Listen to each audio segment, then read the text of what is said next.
An older person holds a child who appears to be about 5 years old. Figure 13.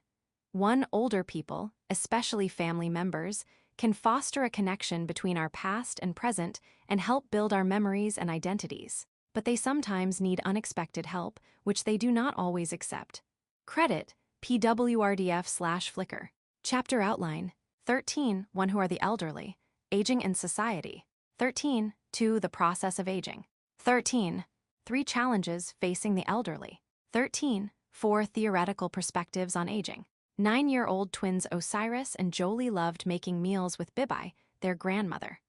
Osiris loved the cooking, Jolie loved stealing the ingredients. The kids didn't get very involved with the chicken, but perked up with the fufu and almost took over the dough balls. Bibi yelled at Jolie to stop eating raw batter, but she didn't mean it. Bibi loved having them around. She sang mashups of 90s songs and big band music, mixing in funny mentions of their day-to-day lives. As she prepped the cassava, she'd throw the discarded pieces in a waste bowl like she was playing basketball. Bibi told them a story about how one of her school teachers was so young that all the students thought she was one of them. So when she told us her last name, I thought it was her first name and called her by it. So she sent me outside for punishment. The kids burst into peals of laughter. Bibi joined in as she moved a pan. Suddenly, the stove erupted in flame. The oil in the pan had spilled over. Bibi grabbed a glass of water on the table. Jolie screamed at her to stop, but Bibi had already thrown the water onto the oil. The flames flared and splattered across the stove and onto the counter. A paper towel caught fire. Everyone was screaming. Osiris and Jolie's mother, Gloria, was in the room a moment later. Pushing Bibi away, she turned off the stove and threw a towel on some of the flames. She took a fire extinguisher from the cabinet and, after a few seconds of fiddling with the pin and hose, emptied it onto the fire. "Mom," Gloria yelled, "why would you put water on an oil fire? You know that's the last thing to do." Bibi, in the corner, seemed to hold on to the wall to remain standing. She shook her head and looked at the children. "It's a fire. You put water on it." "No, you don't. You taught me never to do that. You told me to use salt, anything but water. You could have burned down the house." Bibi was crying. She looked at the children and sank toward the floor. "I don't remember that. I'm so sorry. It's a fire, I thought. Put water on it." Gloria sent the children out of the room and sat her mother down. Aside from the scare from the fire, why might Bibi be crying? What difficulties do older people face in undertaking day-to-day activities? What difficulties do their family members face? In this chapter, we will explore the identities and issues of older people in our societies and consider our attitudes and obligations toward them. Learning objectives. By the end of this section, you should be able to differentiate between the major senior age groups, young-old, middle-old, and old-old. Describe the graying of the United States as the population experiences increased life expectancies. Examine aging as a global issue. A group of people run a marathon in Berlin, Germany. The Brandenburg Gate is in the background. In the immediate foreground and ahead of many other runners, there is a runner who appears much older than the others. Figure 13. 2 elderly people may not always conform to society's expectations of their attitudes or their abilities. While we don't know whether or not these marathon participants are running competitively, it's clear the older person in the foreground is ahead of many younger people. Credit, Mike Cadden/Flickr. Think of U.S. movies and television shows you have watched recently. Did any of them feature older actors and actresses? What roles did they play? How were these older actors portrayed? Were they cast as main characters in a love story? Did they seem fully capable, safe, productive, and happy? Or were they a challenge to those around them? Were they grouchy or overly set in their ways? Many media portrayals of the elderly reflect negative cultural attitudes toward aging. In the United States, society tends to glorify youth and associate it with beauty and sexuality. In comedies, the elderly are often associated with grumpiness or hostility. Rarely do the roles of older people convey the fullness of life experienced by seniors, as employees, lovers, or the myriad roles they have in real life. What values does this reflect? One hindrance to society's fuller understanding of aging is that people rarely understand the process of aging until they reach old age themselves. This lack of understanding is in stark contrast to our perspective on childhood, something we've all experienced. And as is often the case with a lack of knowledge or understanding, it leads to myths, assumptions, and stereotypes about elderly people and the aging process. While stereotypes associated with race and gender may lead to more critical thought and sensitivity, many people accept age stereotypes without question. Levy 2002. Consider this. At your school or workplace, you have likely had the opportunity, or may be required, to attend workshops on racial equity, cultural sensitivity, sexual harassment, and so on. But even though the elderly are all around us, and increasing in number every day, very few institutions conduct similar workshops or forums about the elderly. Each culture has a certain set of expectations and assumptions about aging, all of which are part of our socialization. While the landmarks of maturing into adulthood are a source of pride, often celebrated at major milestones like First Communion, Bar Mitzvah, or Quinceañera, signs of natural aging can be cause for shame or embarrassment. Some people avoid acknowledging their aging by rejecting help when they need it, which can lead to physical injury or problems obtaining needed items or information. For example, when vaccinations for the COVID-19 virus became available, U.S. seniors who didn't have help from family and friends lagged significantly in receiving vaccines. This occurred despite of the fact that seniors were known to be the highest risk group and were the most susceptible to illness and death if they were infected. Graham, 2021. Those elderly people who were resistant to reach out for help may have waited too long, and their neighbors or other community members may not have known they needed the help. Why would they take this risk? Researchers aim to uncover the motivations and challenges that may result in these circumstances and behavior. Gerontology is a field of science that seeks to understand the process of aging and the challenges encountered as seniors grow older. Gerontologists investigate age, aging, and the aged. Gerontologists study what it is like to be an older adult in a society and the ways that aging affects members of a society. As a multidisciplinary field, gerontology includes the work of medical and biological scientists, social scientists, and even financial and economic scholars. Social gerontology refers to a specialized field of gerontology that examines the social and sociological aspects of aging. Researchers focus on developing a broad understanding of the experiences of people at specific ages, such as mental and physical well-being, plus age-specific concerns such as the process of dying.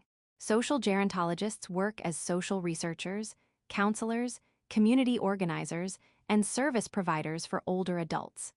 Because of their specialization, social gerontologists are in a strong position to advocate for older adults. Scholars in these disciplines have learned that aging reflects not only the physiological process of growing older, but also our attitudes and beliefs about the aging process. You've likely seen online calculators that promise to determine your real age as opposed to your chronological age.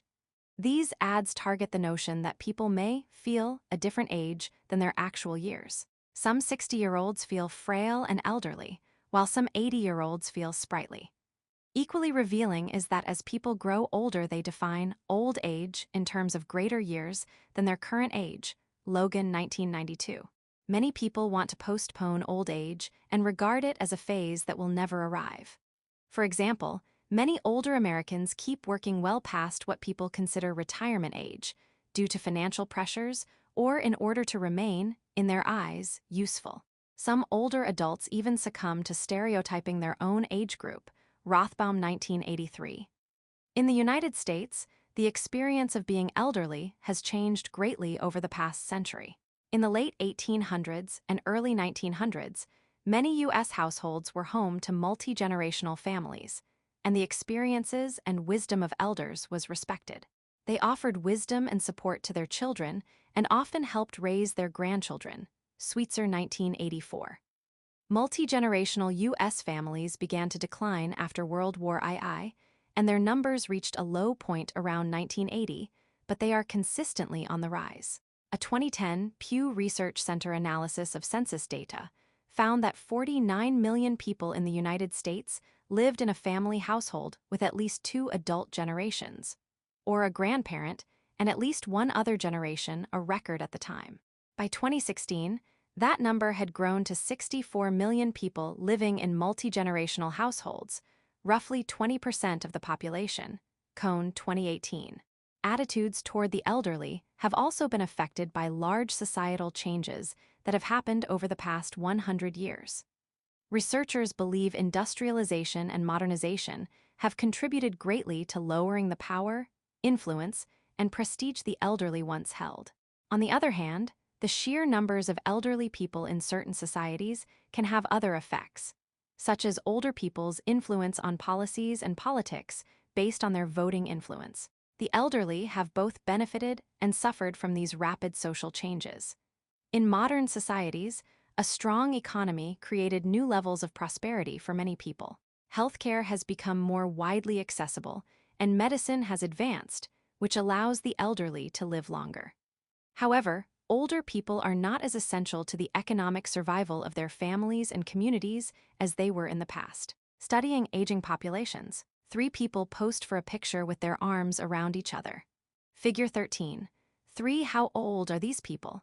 In modern U.S. society, appearance is not a reliable indicator of age. In addition to genetic differences, health habits, hair dyes, and attitudes make traditional signs of aging increasingly unreliable. Credit: Jason Hargrove/Flickr.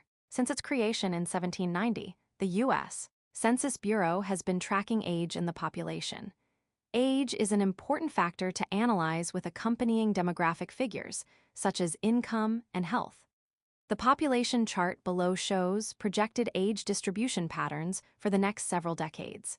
A graph shows 4 age groups and their population size from the years 1900 to 2060. The portion from 2020 through 2060 is projected, not actual. Between 2020 and 2060, the number of older adults is projected to increase by 69%, from 56.0 million to 94.7 million. Although much smaller in total size, the number of people ages 85 and older is projected to nearly triple from 6.7 million in 2020 to 19.0 million by 2060. Figure 13. This population chart shows the population size of people in different age groups. The youngest age group at the bottom remains largely static. The 1864 age group has been growing and will continue to do so. But most notable is the increasing size of the third tier, orange, representing ages 65-84. As the chapter discusses, this group is growing significantly, shown by the increasing share of the overall graph it takes up. Also of note is the group at the very top, which is also growing in size. For comparison, can you even detect the line representing 85 plus on the left side of the graph, closer to the year 1900? Credit: U.S. Census Bureau. Statisticians use data to calculate the median age of a population. That is, the number that marks the halfway point in a group's age range. In the United States, the median age is about 40, U.S. Census Bureau 2010. That means that about half of the people in the United States are under 40 and about half are over 40. This median age has been increasing, which indicates the population as a whole is growing older. A cohort is a group of people who share a statistical or demographic trait. People belonging to the same age cohort were born in the same time frame. Understanding a population's age composition can point to certain social and cultural factors and help governments and societies plan for future social and economic challenges. Sociological studies on aging might help explain the difference between Native American age cohorts and the general population. While Native American societies have a strong tradition of revering their elders, they also have a lower life expectancy because of lack of access to health care and high levels of mercury in fish, which is a traditional part of their diet. Phases of aging: the young old, middle old, and old old. In the United States, all people over 18 years old are considered adults, but there is a large difference between a person who is 21 years old and a person who is 45 years old. More specific breakdowns, such as young adult and middle-aged adult, are helpful. In the same way, groupings are helpful in understanding the elderly. The elderly are often lumped together to include everyone over the age of 65, but a 65-year-old's experience of life is much different from a 90-year-old's. The United States older adult population can be divided into 3 life stage subgroups. The young old, approximately 65 to 74 years old, the middle old, ages 75 to 84 years old, and the old over age 85. Today's young old age group is generally happier, healthier, and financially better off than the young old of previous generations. In the United States, people are better able to prepare for aging because resources are more widely available. Also, many people are making proactive quality of life decisions about their old age while they are still young. In the past, family members made care decisions when an elderly person reached a health crisis, often leaving the elderly person with little choice about what would happen. The elderly are now able to choose housing. For example, that allows them some independence while still providing care when it is needed. Living wills, retirement planning, and medical power of attorney are other concerns that are increasingly handled in advance. The graying of the United States. A group of people dress in old-fashioned clothing with signs protesting military recruitment. Figure 13. 5 senior citizens are an important political constituency, and they may use their age to their advantage. Originating in Canada in the late 1980s, groups of raging grannies have protested nuclear weapons, the Iraq War, pesticides, genetically modified foods, and racial injustice. Credit. Brave New Films/Flickr. What does it mean to be elderly? Some define it as an issue of physical health, while others simply define it by chronological age. The U.S. government, for example, typically classifies people aged 65 years old as elderly, at which point citizens are eligible for federal benefits such as Social Security and Medicare. The World Health Organization has no standard, other than noting that 65 years old is the commonly accepted definition in most core nations, but it suggests a cutoff somewhere between 50 and 55 years old for semi-peripheral nations, such as those in Africa.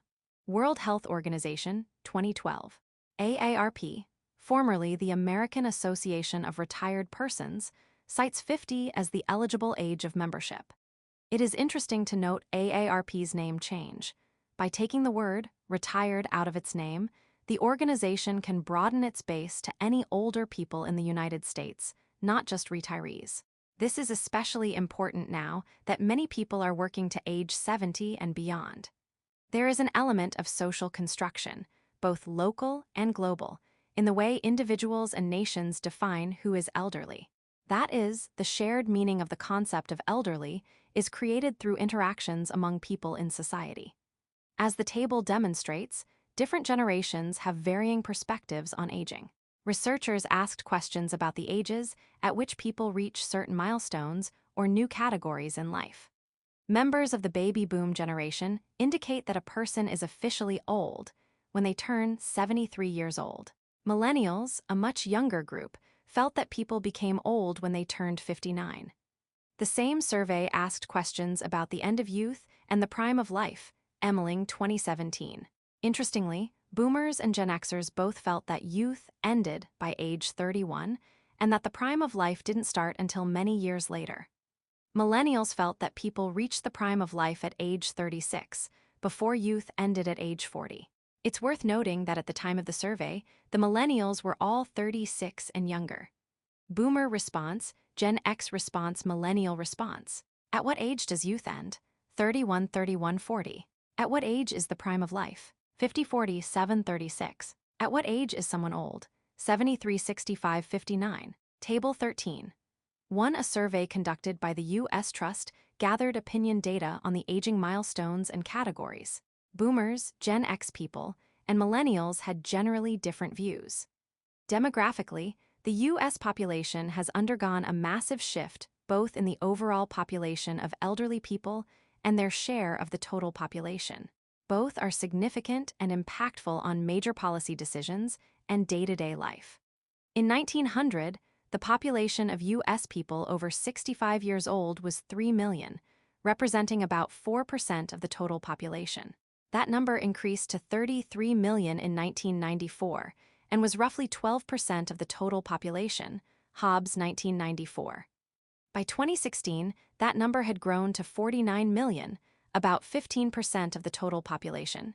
U.S. Census Bureau 2018.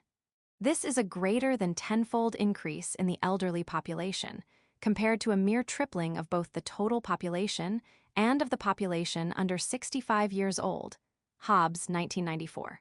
This increase has been called the graying of America, a term that describes the phenomenon of a larger and larger percentage of the population getting older and older. There are several reasons why the United States is graying so rapidly. One of these is life expectancy, the average number of years a person born today may expect to live. When we review Census Bureau statistics grouping the elderly by age, it is clear that in the United States, at least, we are living longer. In 2010, there were about 80,000 centenarians in the United States alone. They make up one of the fastest growing segments of the population, Boston University School of Medicine, 2014. It is interesting to note that not all people in the United States age equally. Most glaring is the difference between men and women, as Figure 13. 6 shows women have longer life expectancies than men. In 2010, there were 90 65-year-old men per 100 65-year-old women. However, there were only 80 75-year-old men per 100 75-year-old women, and only 60 85-year-old men per 100 85-year-old women. Nevertheless, as the graph shows, the sex ratio actually increased over time, indicating that men are closing the gap between their lifespans and those of women. U.S. Census Bureau 2010. A bar graph shows the sex ratio by age group. The bar representing the total all ages is 97. The bar representing ages 0 to 17 is 104. The bar representing ages 18 to 64 is 100. The bar representing age 65 to 84 is 84. The bar representing age 85 and above is 56. Figure 13. 6. This U.S. Census graph shows the number of males per 100 females. However, over the past 2 decades, men have narrowed the percentage by which women outlive them. Credit, the U.S. Census Bureau. Baby boomers. Of particular interest to gerontologists today is the population of baby boomers. The cohort born between 1946 and 1964 and now reaching their 60s and 70s. Coming of age in the 1960s and early 1970s, the baby boom generation was the first group of children and teenagers with their own spending power, and therefore their own marketing power. Makinovich 2000. As this group has aged, it has redefined what it means to be young, middle-aged, and now old. People in the boomer generation do not want to grow old the way their grandparents did. The result is a wide range of products designed to ward off the effects or the signs of aging. Previous generations of people over 65 were old. Baby boomers are in later life or the third age, Gilliard and Higgs 2007. The baby boom generation is the cohort driving much of the dramatic increase in the over 65 population. Figure 13. 7 shows a comparison of the U.S. population by age and gender between 2000 and 2010. The biggest bulge in the pyramid, representing the largest population group, moves up the pyramid over the course of the decade. In 2000, the largest population group was age 35 to 55. In 2010, that group was age 45 to 65, meaning the oldest baby boomers were just reaching the age at which the U.S. Census considers them elderly. By 2030, all baby boomers will be age 65 and older and represent the largest group of elderly people. A population pyramid depicting the U.S. population by age and sex, years 2000 and 2010. Figure 13. 7 population by age and sex, 2000 and 2010. In this U.S. Census pyramid chart, the baby boom bulge was aged 35 to 55 in 2000. In 2020, they were aged 55 to 75. Credit, the U.S. Census Bureau. This aging of the baby boom cohort has serious implications for our society. Healthcare is one of the areas most impacted by this trend. According to the U.S. Department of Health and Human Services, healthcare spending is projected to grow by 5% each year from now until 2027. The portion of government spending on Medicare, a program in which the government covers some costs of healthcare for the elderly, is expected to increase from 3% of gross domestic product, GDP, in 2009 to 8% of GDP in 2030, and to 15% in 2080, CMS 2018. Certainly, as boomers age, they will put increasing burdens on the entire U.S. healthcare system. The American Geriatrics Society notes that from 2013-2025, there will be a 45% increase in demand for physicians who specialize in geriatrics. As a result, over 33,000 specialists will be needed to fill the healthcare needs in 2025. And in 2020, there were only 6,320 such specialists in the United States, AGS 2021. Unlike the elderly of previous generations, boomers do not expect that turning 65 means their active lives are over. They are not willing to abandon work or leisure activities, but they may need more medical support to keep living vigorous lives. This desire of a large group of over 65-year-olds wanting to continue with a high activity level is driving innovation in the medical industry. Shaw, ND.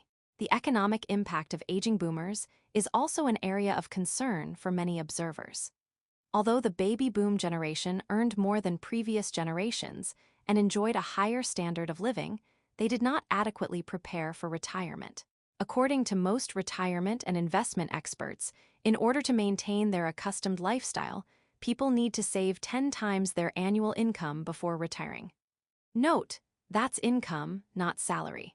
So, if a person has an income of $60,000 per year, they should have saved $600,000. If they made $100,000 per year, they should have saved $1 million. But most baby boomers have only saved an estimated $144,000, and only 40% have saved more than $250,000. Gravier 2021.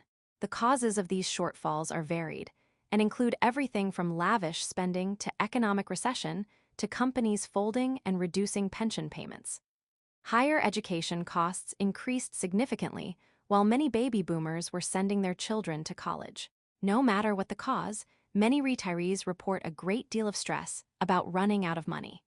Just as some observers are concerned about the possibility of Medicare being overburdened, Social Security is considered to be at risk. Social Security is a government-run retirement program funded primarily through payroll taxes. With enough people paying into the program, there should be enough money for retirees to take out. But with the aging boomer cohort starting to receive Social Security benefits and fewer workers paying into the Social Security Trust Fund, economists warn that the system will collapse by the year 2037. A similar warning came in the 1980s.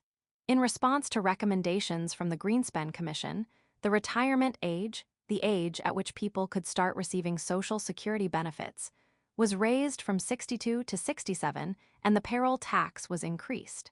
A similar hike in retirement age, perhaps to 70, is a possible solution to the current threat to Social Security. Aging around the world. A shirtless elderly man is shown manipulating a large tree branch while standing waist-deep in a river. Figure 13. 8 cultural values and attitudes can shape people's experience of aging. Credit, Tom Coppin/Flickr. The United States is certainly not alone regarding its aging population. In fact, it doesn't even have the fastest-growing group of elderly people. In 2019, the world had 703 million people aged 65 years or over. By 2050, that number is projected to double to 1.5 billion. 1 in 6 people in the world will be 65 or over, United Nations, 2020. This percentage is expected to increase and will have a huge impact on the dependency ratio. The number of citizens not in the labor force, young, disabled, or elderly, to citizens in the labor force, Bartram and Rowe 2005. One country that will soon face a serious aging crisis is China, which is on the cusp of an aging boom, a period when its elderly population will dramatically increase. The number of people above age 60 in China today is about 178 million, which amounts to 13.3% of its total population, Zuquin 2011. By 2050, nearly a third of the Chinese population will be age 60 or older, which will put a significant burden on the labor force and impact China's economic growth. Bannister, Bloom, and Rosenberg, 2010. On a more global scale, the dependency ratio is projected to more than double in Eastern and Southeastern Asia. Latin America and the Caribbean, Northern Africa and Western Asia, and Central and Southern Asia. As healthcare improves and life expectancy increases across the world, elder care will be an emerging issue. Winklaw, 2009, suggests that with fewer working-age citizens available to provide home care and long-term assisted care to the elderly, the costs of elder care will increase. Worldwide, the expectation governing the amount and type of elder care varies from culture to culture. For example, in Asia, the responsibility for elder care lies firmly on the family. Yap, Thang, and Trafhagen, 2005. This is different from the approach in most Western countries, where the elderly are considered independent and are expected to tend to their own care. It is not uncommon for family members to intervene only if the elderly relative requires assistance, often due to poor health. Even then, caring for the elderly is considered voluntary. In the United States, decisions to care for an elderly relative are often conditionally based on the promise of future returns, such as inheritance or, in some cases, the amount of support the elderly provided to the caregiver in the past. Hashimoto, 1996. These differences are based on cultural attitudes toward aging. In China, several studies have noted the attitude of filial piety, deference and respect to one's parents and ancestors in all things, as defining all other virtues. HSU 1971. Hamilton 1990. Cultural attitudes in Japan prior to approximately 1986 supported the idea that the elderly deserve assistance. Agawa and Rutherford 1993. However, seismic shifts in major social institutions, like family and economy, have created an increased demand for community and government care. For example, the increase in women working outside the home has made it more difficult to provide in-home care to aging parents, which leads to an increase in the need for government-supported institutions. Ray Kola and Kuroki, 2009. In the United States, by contrast, many people view caring for the elderly as a burden. Even when there is a family member able and willing to provide for an elderly family member, 60% of family caregivers are employed outside the home and are unable to provide the needed support. At the same time, however, many middle-class families are unable to bear the financial burden of outsourcing professional health care, resulting in gaps in care. Bookman and Kimbrell, 2011. It is important to note that even within the United States, not all demographic groups treat aging the same way. While most people in the United States are reluctant to place their elderly members into out-of-home assisted care, demographically speaking, the groups least likely to do so are Latinos, African Americans, and Asians. Bookman and Kimbrell, 2011. Globally, the United States and other core nations are fairly well equipped to handle the demands of an exponentially increasing elderly population. However, peripheral and semi-peripheral nations face similar increases without comparable resources. Poverty among elders is a concern, especially among elderly women. The feminization of the aging poor, evident in peripheral nations, is directly due to the number of elderly women in those countries who are single, illiterate, and not a part of the labor force. Mujahid, 2006. In 2002, the Second World Assembly on Aging was held in Madrid, Spain, resulting in the Madrid Plan, an internationally coordinated effort to create comprehensive social policies to address the needs of the worldwide aging population. The plan identifies 3 themes to guide international policy on aging. 1. Publicly acknowledging the global challenges caused by, and the global opportunities created by, a rising global population. 2. Empowering the elderly. And 3. Linking international policies on aging to international policies on development. Zelenev, 2008. The Madrid Plan has not yet been successful in achieving all its aims. However, it has increased awareness of the various issues associated with a global aging population, as well as raising the international consciousness to the way that the factors influencing the vulnerability of the elderly, social exclusion, prejudice and discrimination, and a lack of socio-legal protection overlap with other developmental issues, basic human rights, empowerment, and participation, leading to an increase in legal protections. Zelenev, 2008. By the end of this section, you should be able to Explain the biological, social, and psychological changes that occur in aging. Describe the birth of the field of geriatrics. Examine attitudes toward death and dying and how they affect the elderly. Name the 5 stages of grief developed by Dr. Elizabeth Kubler-Ross. As human beings grow older, they go through different phases or stages of life. It is helpful to understand aging in the context of these phases. A life course is the period from birth to death, including a sequence of predictable life events such as physical maturation. Each phase comes with different responsibilities and expectations, which of course vary by individual and culture. Children love to play and learn, looking forward to becoming preteens. As preteens begin to test their independence, they are eager to become teenagers. Teenagers anticipate the promises and challenges of adulthood. Adults become focused on creating families, building careers, and experiencing the world as independent people.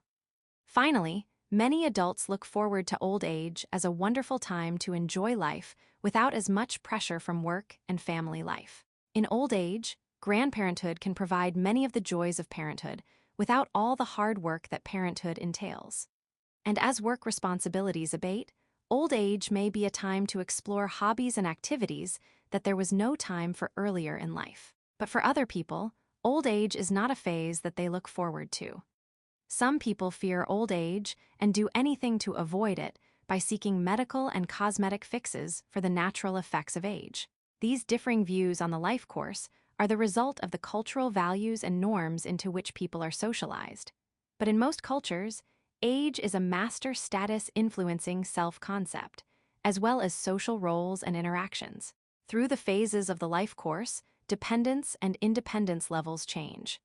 At birth, newborns are dependent on caregivers for everything. As babies become toddlers and toddlers become adolescents and then teenagers, they assert their independence more and more. Gradually, children come to be considered adults, responsible for their own lives, although the point at which this occurs is widely varied among individuals, families, and cultures.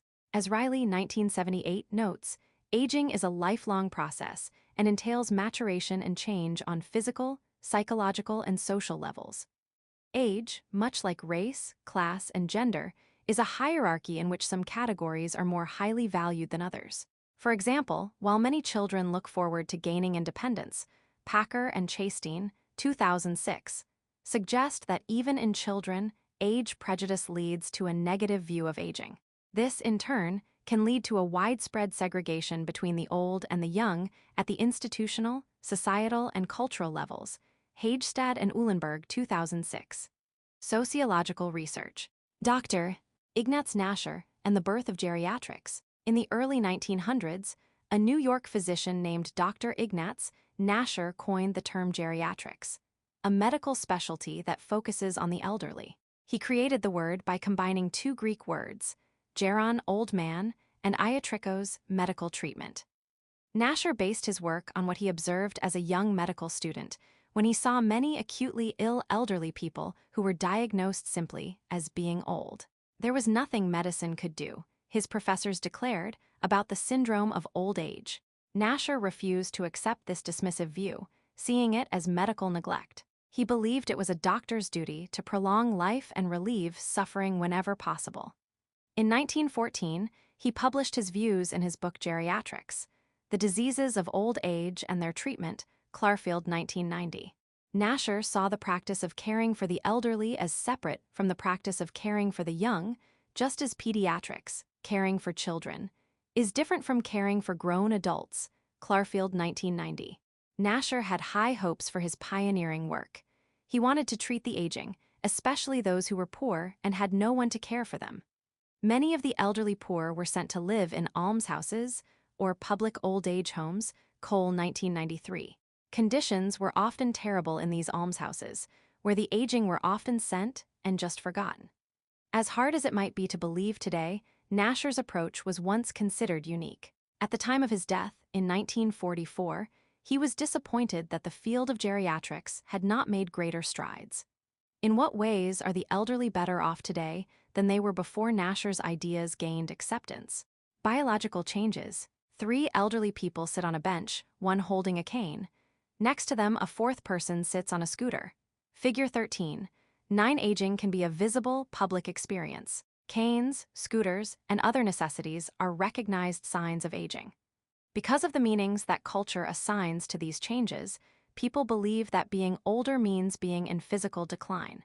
Many older people, however, remain healthy, active, and happy. Credit Phil Dolby/Flickr. Each person experiences age-related changes based on many factors. Biological factors, such as molecular and cellular changes, are called primary aging, while aging that occurs due to controllable factors, such as lack of physical exercise and poor diet, is called secondary aging. Whitborn and Whitborn, 2010.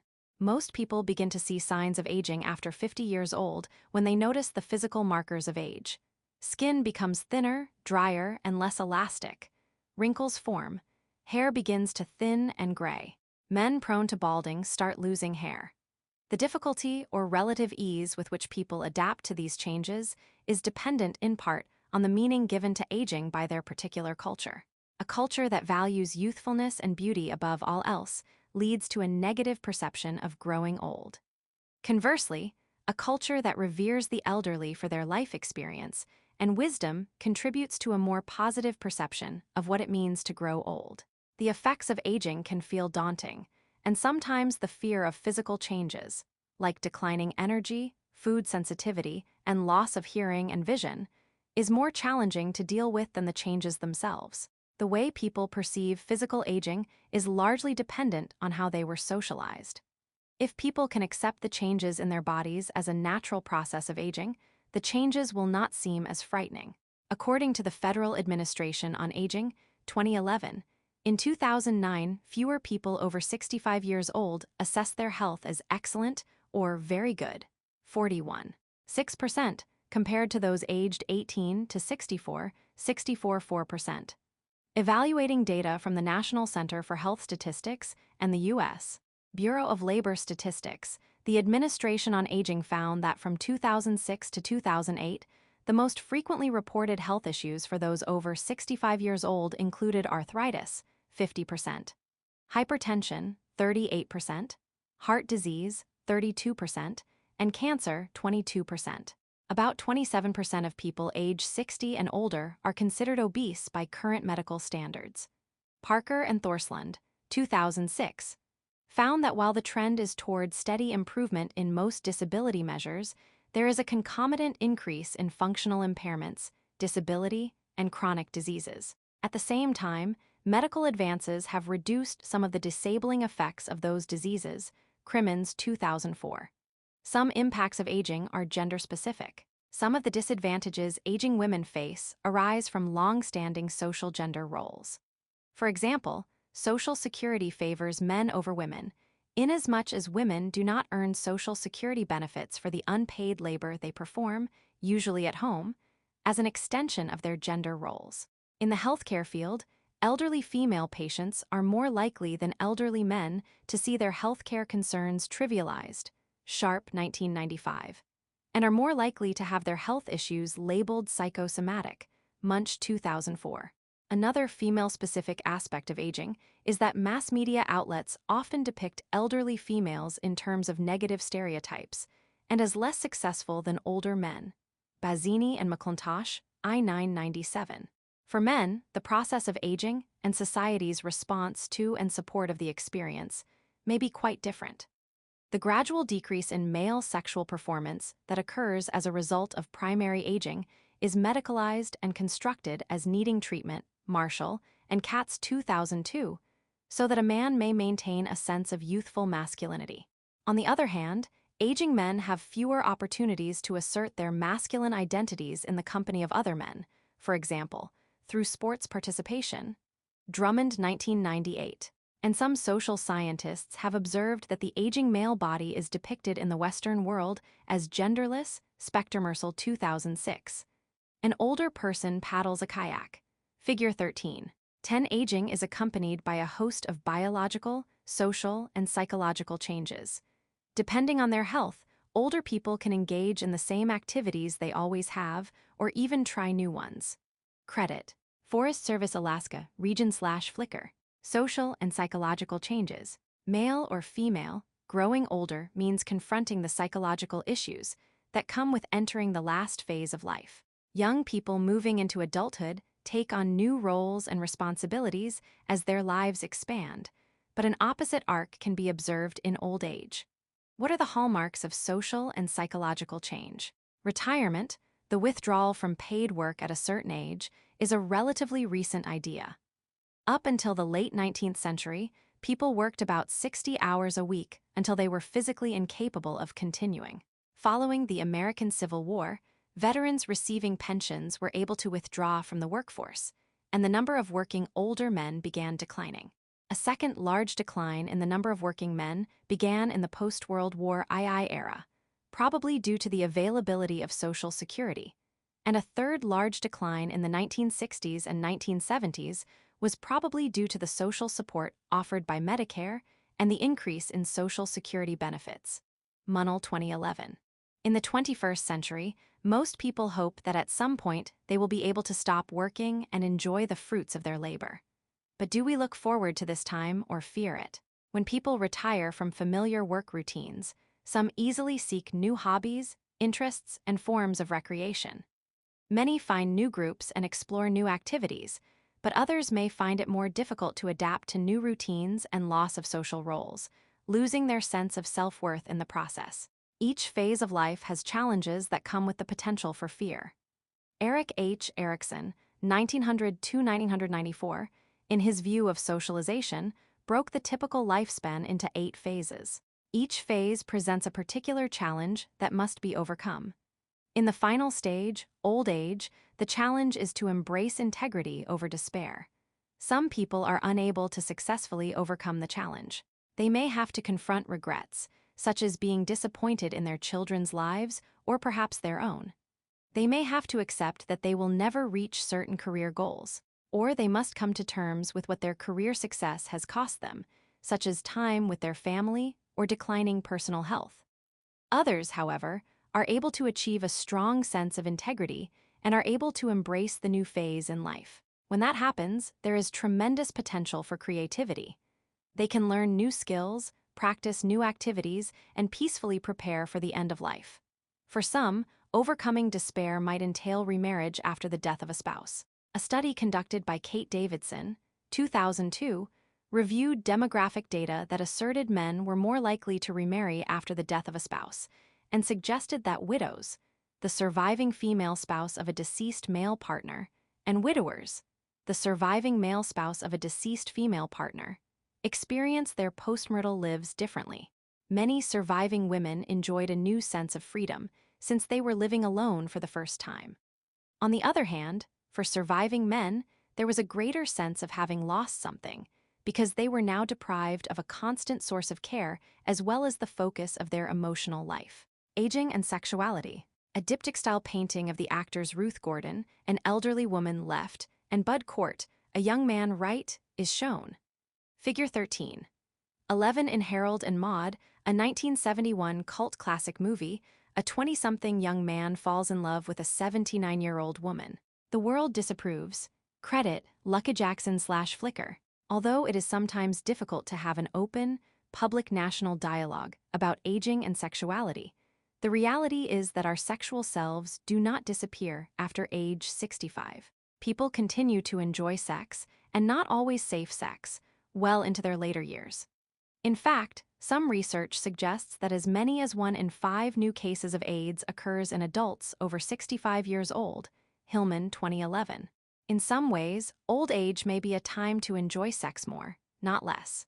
For women, the elder years can bring a sense of relief as the fear of an unwanted pregnancy is removed, and the children are grown and taking care of themselves. However, while we have expanded the number of psychopharmaceuticals to address sexual dysfunction in men, it was not until recently that the medical field acknowledged the existence of female sexual dysfunctions. Bryant, 2004. Additional treatments have been developed or applied to address sexual desire or dysfunction, which sometimes leads members of both sexes to believe that problems are easily resolved. But emotional and social factors play an important role, and medications on their own cannot resolve all issues. Non-Ax, 2018. Aging and sexuality also concerns relationships between people of different ages, referred to as age gap relationships by researchers. These types of relationships are certainly not confined to the elderly, but people often make assumptions about elderly people in romantic relationships with younger people and vice versa. Research into age gap relationships indicates that social pressure can have impacts on relationship commitment or lead to breakups. The life stages of the people can also have impacts, especially if one of them is elderly and the other is not. Carances, 2018. A relationship between a 30-year-old and a 45-year-old most likely involves fewer discussions about serious health issues and retirement decisions than one between a 55-year-old and a 70-year-old. Both have 15-year age gaps, but the circumstances are quite different. Sociology in the real world. Aging out. LGBTQ seniors. An older man with a gray beard, wearing a baseball cap, buttoned-up shirt and jeans, is shown in a marbled lobby with columns holding a blue banner reading, "Legal marriage for gay couples now." Figure 13. 12. As same-sex marriage becomes a possibility, many gay and lesbian couples are finally able to tie the knot, sometimes as seniors, after decades of waiting. Credit: Fibonacci Blue/Flickr. How do different groups in our society experience the aging process? Are there any experiences that are universal, or do different populations have different experiences? An emerging field of study looks at how lesbian, gay, bisexual, transgender, and queer questioning, LGBTQ, people experience the aging process and how their experience differs from that of other groups or the dominant group. This issue is expanding with the aging of the baby boom generation.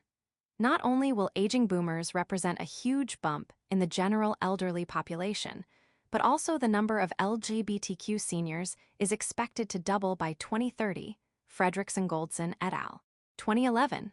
A recent study titled The Aging and Health Report: Disparities and Resilience Among Lesbian, Gay, Bisexual, and Transgender Older Adults finds that LGBTQ older adults have higher rates of disability and depression than their heterosexual peers.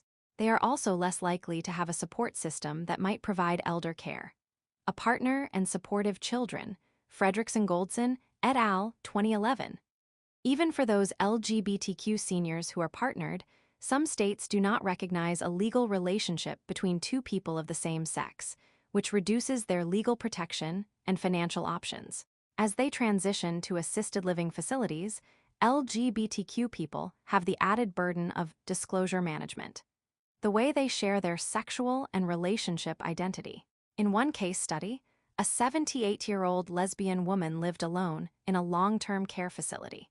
She had been in a long-term relationship of 32 years and had been visibly active in the LGBTQ community earlier in her life. However, in the long-term care setting, she was much quieter about her sexual orientation. She selectively disclosed her sexual identity, feeling safer with anonymity and silence. Jenkins et al. 2010. A study from the National Senior Citizens Law Center reports that only 22% of LGBTQ older adults expect they could be open about their sexual orientation or gender identity in a long-term care facility. Even more telling is the finding that only 16% of non-LGBTQ older adults expected that LGBTQ people could be open with facility staff. National Senior Citizens Law Center 2011. Same-sex marriage, a civil rights battleground that is being fought in many states, can have major implications for the way the LGBTQ community ages. With marriage comes the legal and financial protection afforded to opposite-sex couples, as well as less fear of exposure and a reduction in the need to retreat to the closet. Jenkins et al. 2010. Changes in this area are coming slowly, and in the meantime, advocates have many policy recommendations for how to improve the aging process for LGBTQ individuals. These recommendations include increasing federal research on LGBTQ elders, increasing and enforcing existing laws against discrimination, and amending the Federal Family and Medical Leave Act to cover LGBTQ caregivers. Grant 2009. Death and Dying.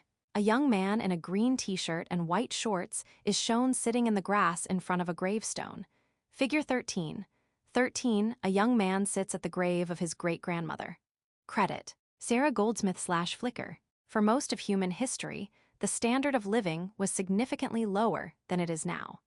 Humans struggled to survive with few amenities and very limited medical technology. The risk of death due to disease or accident was high in any life stage, and life expectancy was low. As people began to live longer, death became associated with old age. For many teenagers and young adults, losing a grandparent or another older relative can be the first loss of a loved one they experience. It may be their first encounter with grief, a psychological, emotional, and social response to the feelings of loss that accompanies death or a similar event. People tend to perceive death, their own and that of others, based on the values of their culture. While some may look upon death as the natural conclusion to a long, fruitful life, others may find the prospect of dying frightening to contemplate. People tend to have strong resistance to the idea of their own death and strong emotional reactions of loss to the death of loved ones. Viewing death as a loss, as opposed to a natural or tranquil transition, is often considered normal in the United States. What may be surprising is how few studies were conducted on death and dying prior to the 1960s. Death and dying were fields that had received little attention until a psychologist named Elizabeth Kubler-Ross began observing people who were in the process of dying. As Kubler-Ross witnessed people's transition toward death, she found some common threads in their experiences. She observed that the process had 5 distinct stages: denial, anger, bargaining, depression, and acceptance. She published her findings in a 1969 book called On Death and Dying. The book remains a classic on the topic today. Kubler-Ross found that a person's first reaction to the prospect of dying is denial. This is characterized by the person's not wanting to believe he or she is dying, with common thoughts such as, "I feel fine," or "this is not really happening to me." The second stage is anger, when loss of life is seen as unfair and unjust. A person then resorts to the third stage, bargaining, trying to negotiate with a higher power to postpone the inevitable by reforming or changing the way he or she lives. The fourth stage, psychological depression, allows for resignation as the situation begins to seem hopeless. In the final stage, a person adjusts to the idea of death and reaches acceptance. At this point, the person can face death honestly, by regarding it as a natural and inevitable part of life, and can make the most of their remaining time.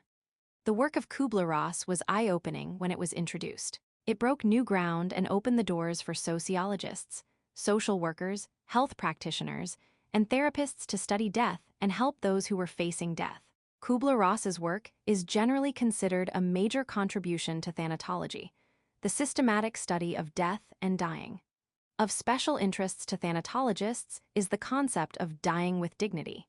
Modern medicine includes advanced medical technology that may prolong life without a parallel improvement to the quality of life one may have. In some cases, people may not want to continue living when they are in constant pain and no longer enjoying life. Should patients have the right to choose to die with dignity? Dr. Jack Kevorkian was a staunch advocate for physician-assisted suicide, the voluntary or physician-assisted use of lethal medication provided by a medical doctor to end one's life. This right to have a doctor help a patient die with dignity is controversial. In the United States, Oregon was the first state to pass a law allowing physician-assisted suicides. In 1997, Oregon instituted the Death with Dignity Act, which required the presence of 2 physicians for a legal assisted suicide. This law was successfully challenged by U.S. Attorney General John Ashcroft in 2001, but the appeals process ultimately upheld the Oregon law. As of 2019, 7 states and the District of Columbia have passed similar laws allowing physician-assisted suicide. The controversy surrounding death with dignity laws is emblematic of the way our society tries to separate itself from death. Health institutions have built facilities to comfortably house those who are terminally ill. This is seen as a compassionate act, helping relieve the surviving family members of the burden of caring for the dying relative. But studies almost universally show that people prefer to die in their own homes. Lloyd, White, and Sutton, 2011. Is it our social responsibility to care for elderly relatives up until their death. How do we balance the responsibility for caring for an elderly relative with our other responsibilities and obligations? As our society grows older, and as new medical technology can prolong life even further, the answers to these questions will develop and change. The changing concept of hospice is an indicator of our society's changing view of death. Hospice is a type of healthcare that treats terminally ill people when cure-oriented treatments are no longer an option. Hospice Foundation of America 2012b. Hospice doctors, nurses, and therapists receive special training in the care of the dying. The focus is not on getting better or curing the illness, but on passing out of this life in comfort and peace. Hospice centers exist as a place where people can go to die in comfort, and increasingly, hospice services encourage at-home care so that someone has the comfort of dying in a familiar environment, surrounded by family. Hospice Foundation of America 2012a. While many of us would probably prefer to avoid thinking of the end of our lives, it may be possible to take comfort in the idea that when we do approach death in a hospice setting, it is in a familiar, relatively controlled place. Learning objectives. By the end of this section, you should be able to interpret the historical and current trends of poverty among elderly populations, recognize ageist thinking and ageist attitudes in individuals and institutions, identify risks, factors, and outcomes regarding mistreatment and abuse of elderly individuals. Aging comes with many challenges. The loss of independence is one potential part of the process, as are diminished physical ability and age discrimination. The term senescence refers to the aging process, including biological, emotional, intellectual, social, and spiritual changes. This section discusses some of the challenges we encounter during this process. As already observed, many older adults remain highly self-sufficient. Others require more care. Because the elderly typically no longer hold jobs, finances can be a challenge. And due to cultural misconceptions, older people can be targets of ridicule and stereotypes. The elderly face many challenges in later life, but they do not have to enter old age without dignity. Poverty. In Figure A, an older man and woman wearing casual dress are shown from behind walking in a public plaza setting. In Figure B, a homeless person dressed in shabby clothing is shown sitting on a city sidewalk, holding a plastic cup, begging for change from passersby. Figure 13. 14. While elderly poverty rates showed an improvement trend for decades, the 2008 recession has changed some older people's financial futures. Some who had planned a leisurely retirement have found themselves at risk of late-age destitution. Credit A. Michael Cohen/Flickr. Photo B. Alex Proimos/Flickr. For many people in the United States, growing older once meant living with less income. In 1960, almost 35% of the elderly existed on poverty-level incomes. A generation ago, the nation's oldest populations had the highest risk of living in poverty. At the start of the 21st century, the older population was putting an end to that trend. Among people over 65 years old, the poverty rate fell from 30% in 1967 to 9.7% in 2008, well below the national average of 13.2%, U.S. Census Bureau 2009. However, given the subsequent recession, which severely reduced the retirement savings of many while taxing public support systems, how are the elderly affected? According to the Kaiser Commission on Medicaid and the Uninsured, the national poverty rate among the elderly had risen to 14% by 2010. Urban Institute and Kaiser Commission 2010. Before the recession hit, what had changed to cause a reduction in poverty among the elderly? What social patterns contributed to the shift? For several decades, a greater number of women joined the workforce. More married couples earned double incomes during their working years and saved more money for their retirement. Private employers and governments began offering better retirement programs. By 1990, senior citizens reported earning 36% more income on average than they did in 1980. That was 5 times the rate of increase for people under age 35. U.S. Census Bureau 2009. In addition, many people were gaining access to better health care. New trends encouraged people to live more healthful lifestyles by placing an emphasis on exercise and nutrition. There was also greater access to information about the health risks of behaviors such as cigarette smoking, alcohol consumption, and drug use. Because they were healthier, many older people continue to work past the typical retirement age and provide more opportunity to save for retirement. Will these patterns return once the recession ends? Sociologists will be watching to see. In the meantime, they are realizing the immediate impact of the recession on elderly poverty.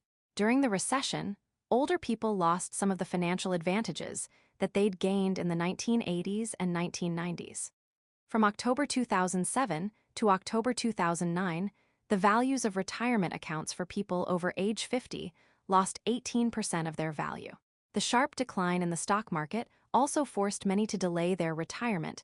Administration on Aging 2009.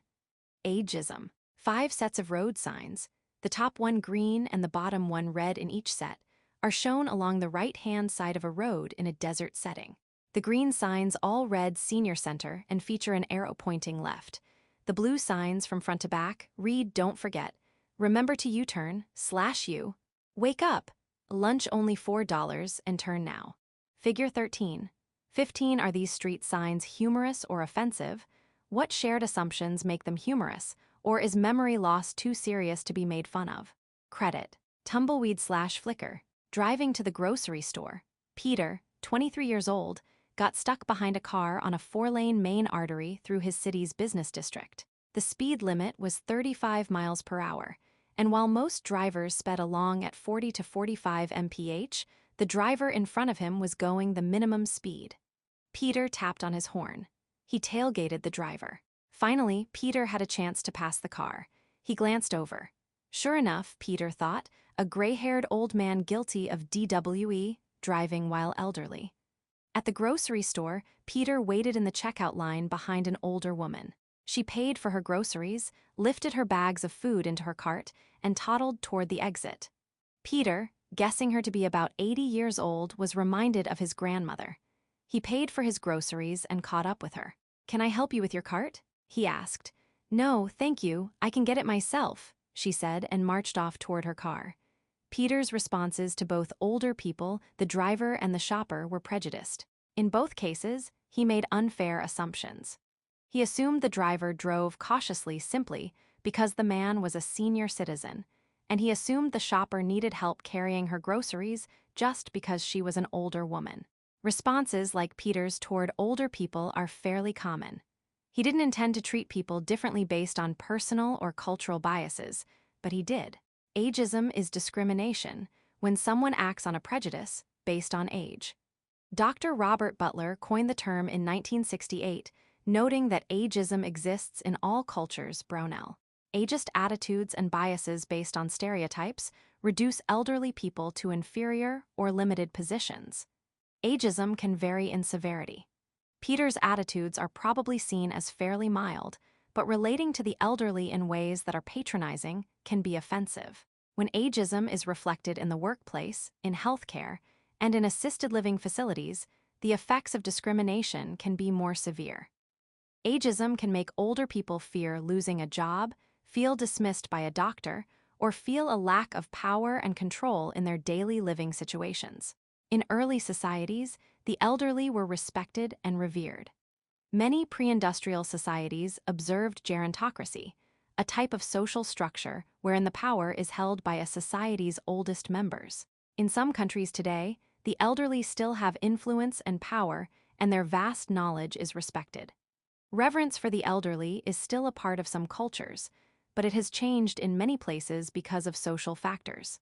In many modern nations, however, industrialization contributed to the diminished social standing of the elderly. Today, wealth, power, and prestige are also held by those in younger age brackets. The average age of corporate executives was 59 years old in 1980. In 2008, the average age had lowered to 54 years old, Stewart 2008. Some older members of the workforce felt threatened by this trend and grew concerned that younger employees in higher-level positions would push them out of the job market.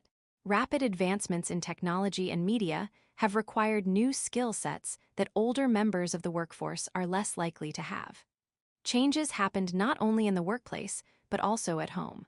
In agrarian societies, a married couple cared for their aging parents. The oldest members of the family contributed to the household by doing chores, cooking, and helping with child care. As economies shifted from agrarian to industrial, younger generations moved to cities to work in factories. The elderly began to be seen as an expensive burden. They did not have the strength and stamina to work outside the home. What began during industrialization, a trend toward older people living apart from their grown children, has become commonplace. As you saw in the opening, children of older people can also feel guilt, sadness, and sometimes anger at both taking care of aging parents and with accepting that their parents are losing their abilities. Living apart, especially if an older person is moved to a nursing home or other facility, can often exacerbate these issues. Mistreatment and abuse. Mistreatment and abuse of the elderly is a major social problem. As expected, with the biology of aging, the elderly sometimes become physically frail. This frailty renders them dependent on others for care, sometimes for small needs like household tasks, and sometimes for assistance with basic functions like eating and toileting. Unlike a child, who also is dependent on another for care, an elder is an adult with a lifetime of experience, knowledge, and opinions, a more fully developed person. This makes the care-providing situation more complex. Elder abuse occurs when a caretaker intentionally deprives an older person of care or harms the person in his or her charge. Caregivers may be family members, relatives, friends, health professionals, or employees of senior housing or nursing care. The elderly may be subject to many different types of abuse. In a 2009 study on the topic led by Dr. Rana Cierno, the team of researchers identified 5 major categories of elder abuse. 1. Physical abuse, such as hitting or shaking. 2. Sexual abuse, including rape and coerced nudity. 3. Psychological or emotional abuse, such as verbal harassment or humiliation. 4. Neglect or failure to provide adequate care. And 5. Financial abuse or exploitation. Acierno 2010. The National Center on Elder Abuse, NCEA, a division of the U.S. Administration on Aging, also identifies abandonment and self-neglect as types of abuse. Table 13. 2 shows some of the signs and symptoms that the NCEA encourages people to notice. Type of abuse signs and symptoms: physical abuse bruises, untreated wounds, sprains, broken glasses, lab findings of medication overdose. Sexual abuse bruises around breasts or genitals, torn or bloody underclothing, unexplained venereal disease. Emotional psychological abuse being upset or withdrawn, unusual dementia-like behavior, rocking, sucking. Neglect, poor hygiene, untreated bed sores, dehydration. Soiled bedding, financial sudden changes in banking practices, inclusion of additional names on bank cards, abrupt changes to will.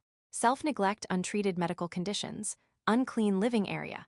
Lack of medical items like dentures or glasses. Table 13. 2 signs of elder abuse. The National Center on Elder Abuse encourages people to watch for these signs of mistreatment. Credit: National Center on Elder Abuse. How prevalent is elder abuse? 2 recent U.S. studies found that roughly 1 in 10 elderly people surveyed had suffered at least one form of elder abuse.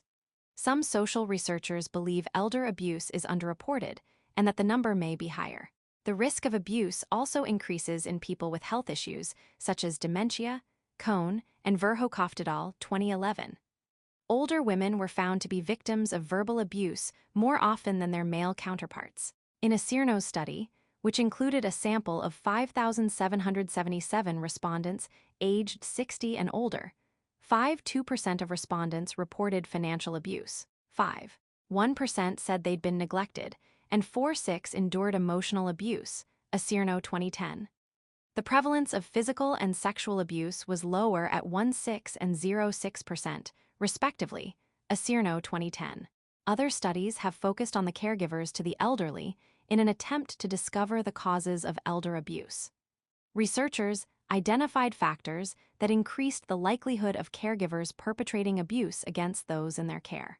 Those factors include inexperience, having other demands such as jobs, for those who weren't professionally employed as caregivers, caring for children living full-time with the dependent elder, and experiencing high stress, Isolation, and Lack of Support, Cohn and Verhoeven et al., 2011.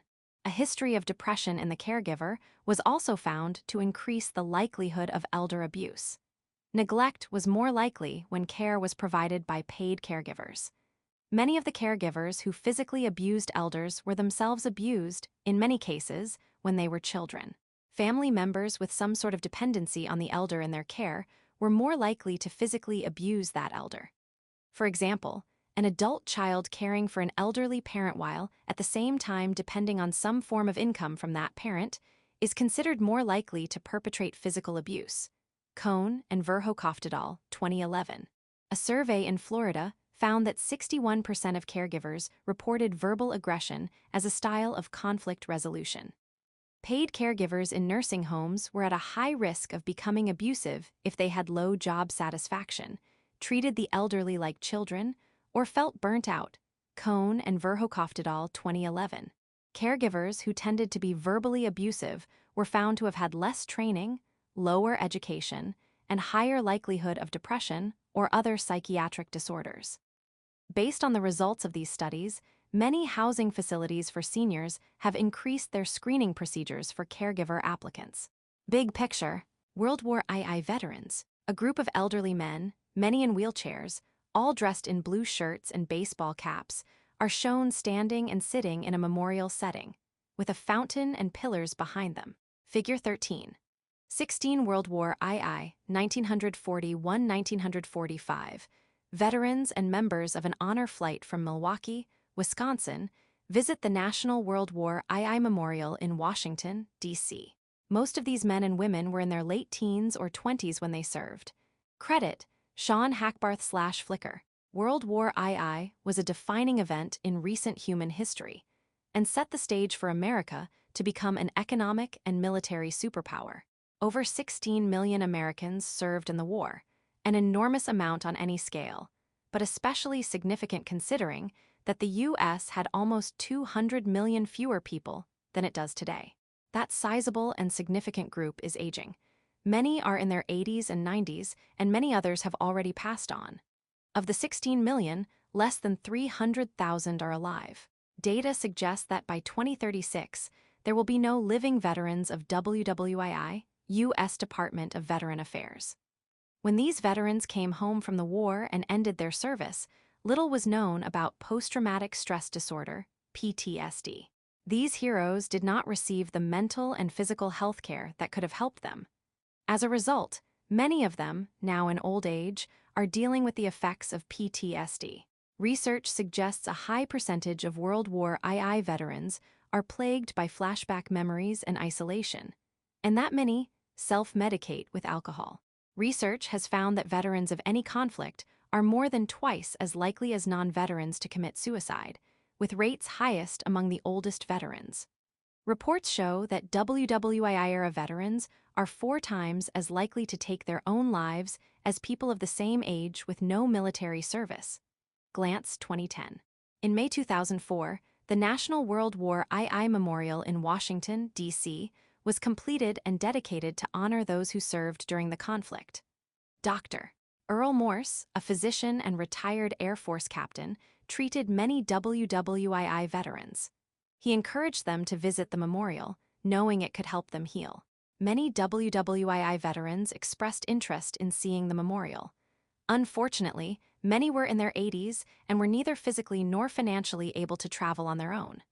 Dr.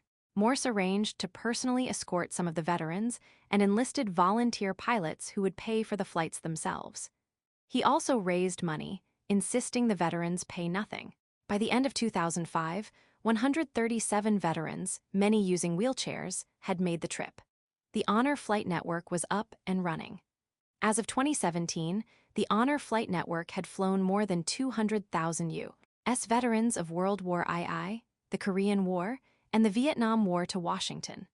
The round-trip flights leave for day-long trips from over 140 airports in 30 states, staffed by volunteers who care for the needs of the elderly travelers.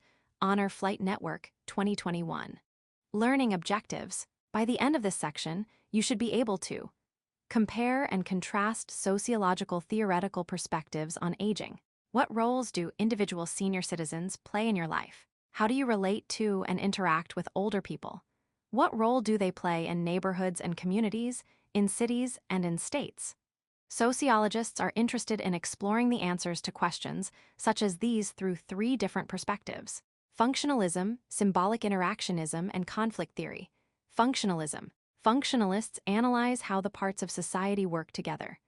Functionalists gauge how society's parts are working together to keep society running smoothly. How does this perspective address aging? The elderly, as a group, are one of society's vital parts. Functionalists find that people with better resources who stay active in other roles adjust better to old age. Krosnow and Elder 2002. Three social theories within the functional perspective were developed to explain how older people might deal with later life experiences. An elderly man and woman are shown from behind sitting on a bench. The man is shown wrapping his arm around the woman's shoulders. Figure 13. 17 Does being old mean disengaging from the world? Credit: Candida Performa / Wikimedia Commons. The earliest gerontological theory in the functionalist perspective is disengagement theory, which suggests that withdrawing from society and social relationships is a natural part of growing old. There are several main points to the theory.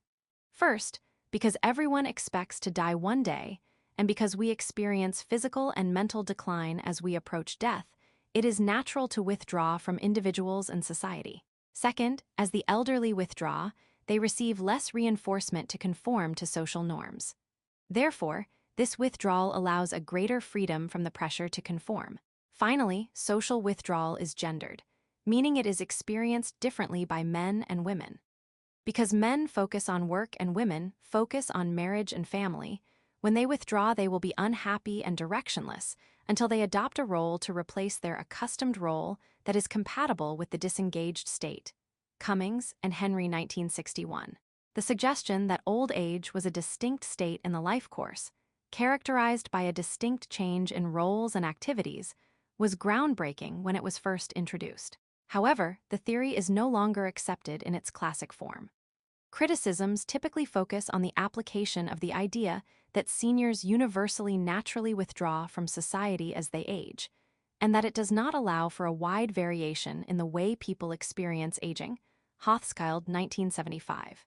The social withdrawal that Cummings and Henry recognized, 1961, and its notion that elderly people need to find replacement roles for those they've lost, is addressed anew in activity theory.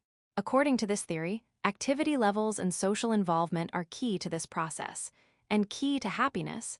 Havinghurst, 1961, Newgart, 1964, Havinghurst, Newgart, and Tobin, 1968. According to this theory, the more active and involved an elderly person is, the happier he or she will be. Critics of this theory point out that access to social opportunities and activity are not equally available to all. Moreover, not everyone finds fulfillment in the presence of others or participation in activities. Reformulations of this theory suggest that participation in informal activities, such as hobbies, are what most affect later life satisfaction. Lemon, Bengtson, and Peterson, 1972. According to continuity theory, the elderly make specific choices to maintain consistency in internal personality structure, beliefs, and external structures, relationships, remaining active and involved throughout their elder years. This is an attempt to maintain social equilibrium and stability by making future decisions on the basis of already developed social roles. Atchley, 1971. Atchley, 1989. One criticism of this theory is its emphasis on so-called normal aging, which marginalizes those with chronic diseases such as Alzheimer's. Sociology in the real world. The graying of American prisons. 2 levels of empty prison cells are shown. Figure 13. 18 Would you want to spend your retirement here? A growing elderly prison population requires asking questions about how to deal with senior inmates. Credit: Claire Rowland / Wikimedia Commons. The COVID-19 pandemic placed a particular burden on prison populations and government officials who manage them. Many people unfamiliar with American prisons may have assumed this concern was due to the obvious. Prisons are by definition confined spaces, where space and freedom are in short supply. Incarcerated people often share cells, restrooms, and other facilities. These are all contributing factors to the grave concerns about prisoners and COVID. But they were all exacerbated by the one overall comorbidity for the coronavirus: age. Just like elderly people outside of prison generally suffered the most from the disease, the same age group was highly susceptible in prison. Perhaps the most dire circumstance is the size and percentage of that age group in prison. By the time the pandemic hit, the population of people over 50 in American prisons was, for the first time in history, larger than every other age group, and nearly 200,000 people in correctional facilities were 55 and over. That portion of the prison population tripled from 2000 to 2016, Lee 2020. Two factors contribute significantly to this country's aging prison population. One is the tough-on-crime reforms of the 1980s and 1990s, when mandatory minimum sentencing and three strikes policies sent many people to jail for 30 years to life, even when the third strike was a relatively minor offense. Many of today's elderly prisoners are those who were incarcerated 30 years ago for life sentences. The other factor influencing today's aging prison population is the aging of the overall population. As discussed in the section on aging in the United States, the percentage of people over 65 years old is increasing each year due to rising life expectancies and the aging of the baby boom generation. So why should it matter that the elderly prison population is growing so swiftly? As discussed in the section on the process of aging, growing older is accompanied by a host of physical problems, like failing vision, mobility, and hearing. Chronic illnesses like heart disease, arthritis, and diabetes also become increasingly common as people age, whether they are in prison or not. In many cases, elderly prisoners are physically incapable of committing a violent, or possibly any crime. Is it ethical to keep them locked up for the short remainder of their lives? And is it practical? Aging inmates require far more health care, which places massive burdens on prison budgets and expenditures. When the health care costs are considered, some officials estimate the costs of incarcerating an aging person to be 3 times higher than to keep a younger person in prison. On the flip side, reducing prison sentences in Maryland saved an estimated $185 million over 5 years. When considering that many of these elderly people have served the majority of their sentence and generally pose a lower risk to society, many people in the corrections system itself advocate for releasing them early. Reese 2019. Conflict perspective: 2 elderly women, one holding a red, white, and blue sign reading, "Save Medicare. Make big banks pay their share," are shown sitting under some trees and in front of a suburban bank building. A younger woman, dressed all in black, is shown behind and to the left of the other women. Figure 13. 19. At a public protest, older people make their voices heard. In advocating for themselves, they help shape public policy and alter the allotment of available resources. Credit: Longest/Flickr. Theorists working the conflict perspective view society as inherently unstable, an institution that privileges the powerful, wealthy few while marginalizing everyone else. According to the guiding principle of conflict theory, social groups compete with other groups for power and scarce resources. Applied to society's aging population, the principle means that the elderly struggle with other groups, for example, younger society members, to retain a certain share of resources. At some point, this competition may become conflict. For example, some people complain that the elderly get more than their fair share of society's resources. In hard economic times, there is great concern about the huge costs of Social Security and Medicare. 1 of every 4 tax dollars, or about 28%, is spent on these 2 programs. In 1950, the federal government paid $781 million in Social Security payments. Now, the payments are 870 times higher. In 2008, the government paid $296 billion, Statistical Abstract 2011. The medical bills of the nation's elderly population are rising dramatically. While there is more care available to certain segments of the senior community, it must be noted that the financial resources available to the aging can vary tremendously by race, social class, and gender. There are 3 classic theories of aging within the conflict perspective. Modernization theory, Cowgill and Holmes, 1972, suggests that the primary cause of the elderly losing power and influence in society are the parallel forces of industrialization and modernization. As societies modernize, the status of elders decreases, and they are increasingly likely to experience social exclusion. Before industrialization, strong social norms bound the younger generation to care for the older. Now, as societies industrialize, the nuclear family replaces the extended family. Societies become increasingly individualistic, and norms regarding the care of older people change. In an individualistic industrial society, caring for an elderly relative is seen as a voluntary obligation that may be ignored without fear of social censure. The central reasoning of modernization theory is that as long as the extended family is the standard family, as in pre-industrial economies, elders will have a place in society and a clearly defined role. As societies modernize, the elderly, unable to work outside of the home, have less to offer economically and are seen as a burden. This model may be applied to both the developed and the developing world, and it suggests that as people age, they will be abandoned and lose much of their familial support since they become a non-productive economic burden. Another theory in the conflict perspective is age stratification theory, Riley, Johnson, and Foner, 1972. Though it may seem obvious now, with our awareness of ageism, age stratification theorists were the first to suggest that members of society might be stratified by age, just as they are stratified by race, class, and gender. Because age serves as a basis of social control, different age groups will have varying access to social resources such as political and economic power.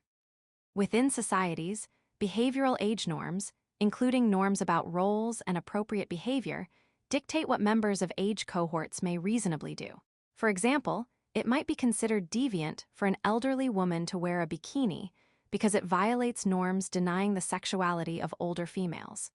These norms are specific to each age strata, developing from culturally based ideas about how people should act their age. Thanks to amendments to the Age Discrimination in Employment Act, ADEA, which drew attention to some of the ways in which our society is stratified based on age, U.S. workers no longer must retire upon reaching a specified age. As first passed in 1967, the ADEA provided protection against a broad range of age discrimination and specifically addressed termination of employment due to age, age-specific layoffs, advertised positions specifying age limits or preferences, and denial of health care benefits to those over 65 years old, U.S. EEOC 2012. Age stratification theory has been criticized for its broadness and its inattention to other sources of stratification and how these might intersect with age. For example, one might argue that an older white male occupies a more powerful role and is far less limited in his choices compared to an older white female based on his historical access to political and economic power. Finally, exchange theory, Dowd, 1975, a rational choice approach, suggests we experience an increased dependence as we age and must increasingly submit to the will of others because we have fewer ways of compelling others to submit to us. Indeed, inasmuch as relationships are based on mutual exchanges, as the elderly become less able to exchange resources, they will see their social circles diminish. In this model, the only means to avoid being discarded is to engage in resource management, like maintaining a large inheritance or participating in social exchange systems via child care. In fact, the theory may depend too much on the assumption that individuals are calculating. It is often criticized for affording too much emphasis to material exchange and devaluing non-material assets, such as love and friendship.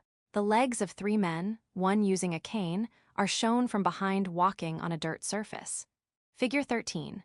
20. The subculture of aging theory posits that the elderly create their own communities because they have been excluded from other groups. Credit, Ignacio Palomo Duarte/Flickr. Symbolic interactionism. Generally, theories within the symbolic interactionist perspective focus on how society is created through the day-to-day interaction of individuals, as well as the way people perceive themselves and others based on cultural symbols. This microanalytic perspective assumes that if people develop a sense of identity through their social interactions, their sense of self is dependent on those interactions. A woman whose main interactions with society make her feel old and unattractive may lose her sense of self. But a woman whose interactions make her feel valued and important will have a stronger sense of self and a happier life. Symbolic interactionists stress that the changes associated with old age, in and of themselves, have no inherent meaning. Nothing in the nature of aging creates any particular, defined set of attitudes. Rather, attitudes toward the elderly are rooted in society. One microanalytical theory is Rose's 1962 subculture of aging theory, which focuses on the shared community created by the elderly when they are excluded due to age, voluntarily or involuntarily, from participating in other groups. This theory suggests that elders will disengage from society and develop new patterns of interaction with peers who share common backgrounds and interests. For example, a group consciousness may develop within such groups as AARP around issues specific to the elderly, like the Medicare donut hole, focused on creating social and political pressure to fix those issues. Whether brought together by social or political interests, or even geographic regions, elders may find a strong sense of community with their new group. Another theory within the symbolic interaction perspective is selective optimization with compensation theory. Baltz and Baltz, 1990, base their theory on the idea that successful personal development throughout the life course and subsequent mastery of the challenges associated with everyday life are based on the components of selection, optimization, and compensation. Though this happens at all stages in the life course, in the field of gerontology, researchers focus attention on balancing the losses associated with aging with the gains stemming from the same. Here, aging is a process and not an outcome, and the goals, compensation, are specific to the individual. According to this theory, our energy diminishes as we age, and we selection, personal goals to get the most optimized for the effort we put into activities, in this way making up for compensation, the loss of a wider range of goals and activities. In this theory, the physical decline postulated by disengagement theory may result in more dependence, but that is not necessarily negative, as it allows aging individuals to save their energy for the most meaningful activities. For example, a professor who values teaching sociology may participate in a phased retirement, never entirely giving up teaching, but acknowledging personal physical limitations that allow teaching only 1 or 2 classes per year. Swedish sociologist Lars Tornstam developed a symbolic interactionist theory called gerotranscendence. The idea that as people age, they transcend the limited views of life they held in earlier times. Tornstam believes that throughout the aging process, the elderly become less self-centered and feel more peaceful and connected to the natural world. Wisdom comes to the elderly, Tornstam's theory states, and as the elderly tolerate ambiguities and seeming contradictions, they let go of conflict and develop softer views of right and wrong, Tornstam 2005. Tornstam does not claim that everyone will achieve wisdom in aging. Some elderly people might still grow bitter and isolated, feel ignored and left out, or become grumpy and judgmental. Symbolic interactionists believe that, just as in other phases of life, individuals must struggle to overcome their own failings and turn them into strengths.